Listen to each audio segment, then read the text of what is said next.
ভোর রাতে আজানের পূর্বে মানুষকে ডাকাডাকি করে নামাজের জন্য জাগ্রত করা কি শরীয়ত সম্মত? না, মোটেই শরীয়ত সম্মত কাজ না, খুব খারাপ কথা এটা। অনেক মসজিদ থেকে আপনারা এগুলো করেন, মাইক দিয়া, বিশেষ করে রমজান মাসে ওই 3টা থেকে নিয়ে আরে সুর। আরে ভাই, ওই সময় কেউ তাহাজ্জুদ পড়তে পারে, কেউ হয়তো রোজা রাখবে না, কোনো মহিলা মানুষ পিরিয়ডের কারণে রোজা রাখবে না, তারে আপনি ঘুম হারাম করে দিচ্ছেন, বাচ্চা উঠেছেন, এই সমস্ত দরকার কি? আজকাল অ্যালার্ম বের হয়েছে, সবাই যার যার মোবাইল অ্যালার্ম দিয়ে উঠতে পারে। দরকার হলে একটু হালকা ডাক দিয়ে দেন। 2 ঘন্টা 1 ঘন্টা ধরে মসজিদে মুয়াজ্জিনরাও তো আজকাল আর কষ্ট করা লাগে না, ওই যে ইউটিউব চালিয়ে দিয়ে মাইকে ধরে তো আর গাইতেছে গাইতেছে গাইতেছে। মানুষের ঘুমের কষ্ট হয়, ইবাদত বন্দেগী হয় না, এটা জায়েজ নাই, এটা গুনাহের কথা। সুদভিত্তিক পরিচালিত ব্যাংকসমূহে যে সকল শিক্ষাবৃত্তি প্রদান করে তা গ্রহণ করা যায় আছে কিনা? যেই শিক্ষাবৃত্তি সুদের থেকে দেয়া হয় সেটা নেওয়া কি নাই, জায়েজ নাই। মোবাইল ফোনে ইমার্জেন্সি ব্যালেন্স নেওয়া জায়েজ আছে কিনা? মোবাইল ফোনে ইমার্জেন্সি ব্যালেন্স নিতে পারেন, কিন্তু সেটা পরিশোধ করতে হবে।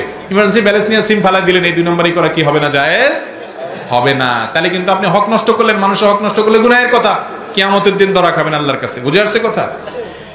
কবরে সিজদা করা, পীরকে সিজদা করা, মাথা নত করা, সম্মান জানানো জায়েজ কিনা? এগুলো শিরক। সিজদা একমাত্র কার জন্য হবে? আল্লাহর জন্য হবে। সিজদা কার জন্য হবে ভাই? আল্লাহর জন্য হবে। আল্লাহ ছাড়া আর কাউকে সিজদা করা যাবে না। কোন কবর মাজারকে সিজদা করলে সেটা আপনার ঈমান বিধ্বংসের কারণ হবে, শিরক হবে।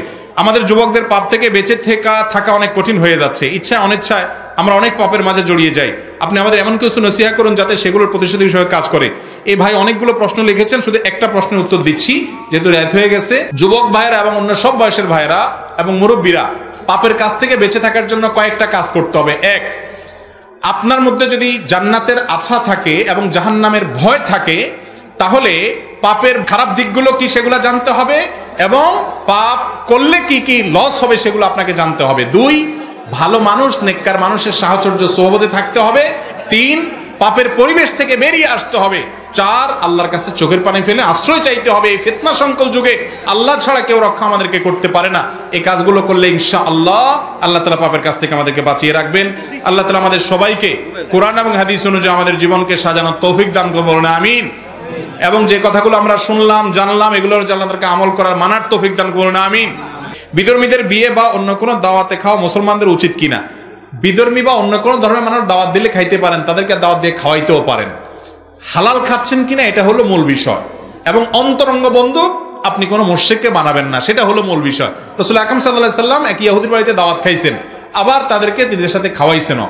আমাদের সাথে যে সমস্ত অন্য ধর্মাবলম্বী ভাই বোনেরা আছেন, হিন্দুরা, অন্যরা, তাদের সাথে আমাদের সুসম্পর্ক, হাসি মুখে সম্পর্ক থাকাতে দোষের কিছু নাই, বরং ভালো। ইসলামের সৌন্দর্য তাদেরকে দেখাবেন। মেয়েদের প্যান্ট পরা সম্পর্কে জানতে চাই, বাজারে বা বাড়িতে বললে খুশি হব। মেয়েরা এমন পোশাক পরবে যেটা ছেলেদের সাথে মিল না হয়, ছেলেরা এমন পোশাক পরবে যেটা মেয়েদের সাথে মিল। এখন ছেলেদের পাঞ্জাবিতে ওড়না থাকে, দেখছেন? ছেলেদের পাঞ্জাবির সাথে ওড়না দেয়, দেখছেন আপনারা? ওই যে মেয়েদের জামার ওড়না নিচ্ছে, ছেলেদের তো ওড়না নাই, আবার ওড়না কেন বুকে? তো ওড়না থাকে একটা, পেঁচায় রাখে ঠিক মেয়েদের মতো। আবার মেয়েরা ছেলেদের লেবাস পরে। নবী করিম সাল্লাল্লাহু আলাইহি সাল্লাম বলেছেন, লাআনাল্লাহুল মুতাশাব্বিহিনা মিনার রিজালি বিন নিসা, লাআনাল্লাহুল মুতাশাব্বিহাতু মিনান নিসা বিল রিজাল। যে পুরুষ মহিলার বেশ ধারণ করে, যে মহিলা পুরুষের বেশ ধারণ করে, উভয়ের উপরে আল্লাহর লানত নাজিল হয় এবং এদের পুরুষত্ব এবং নারীত্ব কমে যায়। নারীত্বের মধ্যে নারীর মর্যাদা, পুরুষত্বের মধ্যে পুরুষের মর্যাদা। আল্লাহ কেন আলাদা করে সৃষ্টি করেছেন যদি কোনো তারতম্যই না থাকে?